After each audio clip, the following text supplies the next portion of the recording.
What I've discovered in cannabis is just remarkable. I don't think people realize just how powerful this CBD trend is. A lot of people don't even know what CBD is. They think that CBD gets you high, but it doesn't. This regulates our mood, inflammation, our anxiety levels, our sense of well-being. Where people would normally take an opioid, they're not doing that now. They're taking CBD. CBD is going to displace $2.6 trillion of existing markets.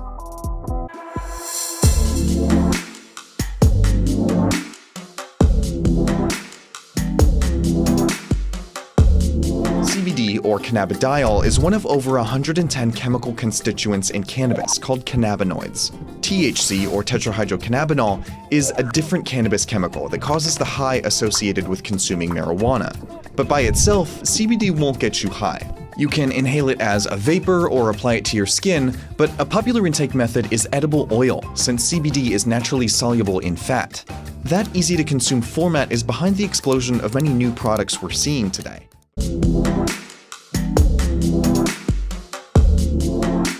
Considered by many to be the father of Chinese medicine, Emperor Xin Ying first reported use of hemp and cannabis around 2700 BC. Yang authored one of the first medical texts that referenced cannabis. As the plant's popularity surged in China, cannabis began to flow into India and beyond. The ancient Indian text, the Ayurveda, hemp is listed as a sacred and holy plant. The Romans discovered hemp in many regions they conquered through military campaigns around North Africa, Europe, and Asia Minor. CBD was discovered within the hemp plant in the 1940s on accident by Dr. Roger Adams' team at the University of Illinois. Raphael Mechoulam then successfully isolated cannabidiol in 1963, mapping the chemical structure and studying its properties and effects. In 1946, Dr. Walter S. Lowe conducted tests using cannabis on lab animals. He noted that THC caused psychoactive effects on the animals, while CBD did not. In 1963, Dr. Raphael Mechoulam took this research a step further and discovered the stereochemistry of CBD followed by the stereochemistry of THC 1 year later. This revealed a direct relationship between THC and the euphoric effects associated with cannabis and distanced CBD from the mind-altering compound.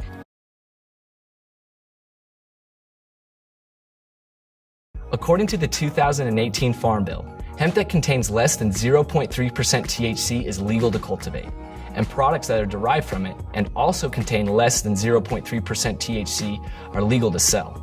This means CBD is federally legal as long as it is hemp-derived and contains 0.3% THC or less. With the widespread legalization of hemp-derived CBD has come renewed interest in it.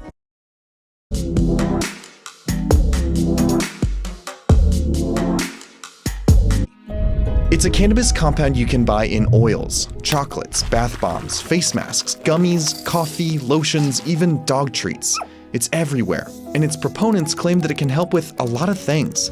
CBD exists right at the intersection of three huge consumer trends: the $49 billion herbal supplement industry, the growing anxiety economy, and the almost overnight rise of a legal cannabis marketplace. There's still a lot we don't know about CBD, but people are buying it.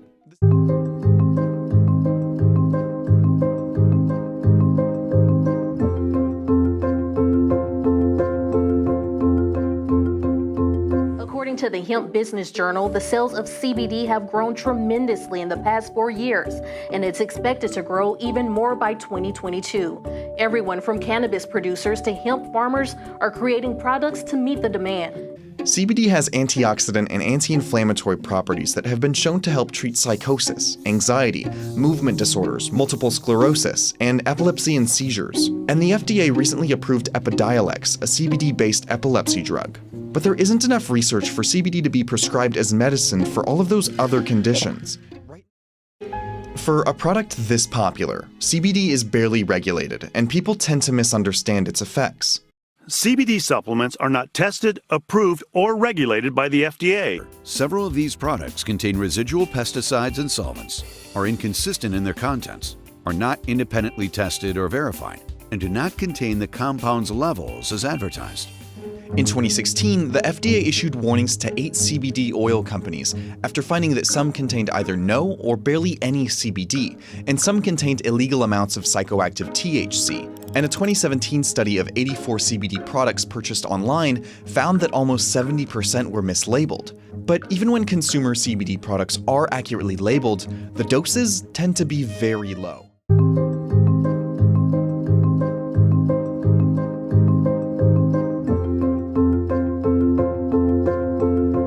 CBD market in the US will grow by 700% this year and be worth more than $23 billion by 2023. And China wants a piece of that. Fields like this in Yunnan province are now a part of a growing CBD boom in China. Research analysts say Yunnan and Heilongjiang provinces alone produced just over 11% of the global CBD supply last year. The extract is taken from these plants, then sold in the US. The country is quickly catching up to the US and Europe, and entrepreneurs believe their country will eventually surpass competitors as a CBD powerhouse in production, but most importantly, consumption.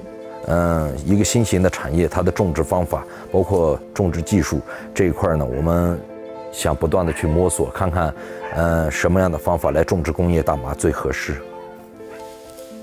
Yang Liu says China can only succeed because he expects the country will do to the CBD industry what it has already done to dominate other industries like smartphones, plastics, or clothes. 我感觉美国现在是一个非常重要的市场。 但我感觉未来的话，工业大麻在中国的前景会非常广阔。What's next for CBD depends on research. But right now, its popularity is proof that the absence of data doesn't prevent people from selling products. Instead, when you can claim everything, you can sell anything. No question, the cannabis industry is ahead of almost every other industry because of its general youth and purebred entrepreneurship.